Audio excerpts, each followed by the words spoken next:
মাগরে তৃণমূলের মিছিল, আইএসএফ এর বিরুদ্ধে প্রতিবাদ মিছিল। তৃণমূল কংগ্রেসের সোনপুরে শওকত মোল্লা এবং শাইনী ঘোষের নেতৃত্বে মিছিল শেষে বামেদের ব্রিগেড সমাবেশ নিয়ে কটাক্ষ শওকত মোল্লার। আজকে সিপিএম এর একটা সভা হয়েছে। আমি সিপিএম কে বলি, এদের তো লজ্জা শরম নেই, এরা তো দোকান কাটা। সারা বাংলা বিধানসভাতে একজন প্রতিনিধিত্ব নেই। সারা বিধানসভা, সারা বাংলাতে প্রতিদিন মিথ্যা কথা বলে টিভির পর্দায় এসে। মানুষ এদেরকে গ্রহণ করছে না। হঠাৎ করে একটা এটা ব্রিগেড সভা হলো না পিকনিক সভা হলো। আজকের আমরা এই দুটো বিধানসভা মিলিয়ে যা লোক জমায়েত করেছি, তার হাফ লোক ব্রিগেডের মাঠে হয়নি। আপনারা দেখবেন তার হাফ লোকও হয়নি। আর বড় বড় শুধু কথা।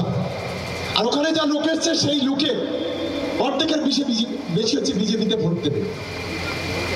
খালি কোন রকম চা মুড়ি খাবার গাড়ি ভাড়া দিয়ে, আবার শুনলাম 500 করে টাকা দিয়ে নাকি হচ্ছে লোক নিয়ে এসছে।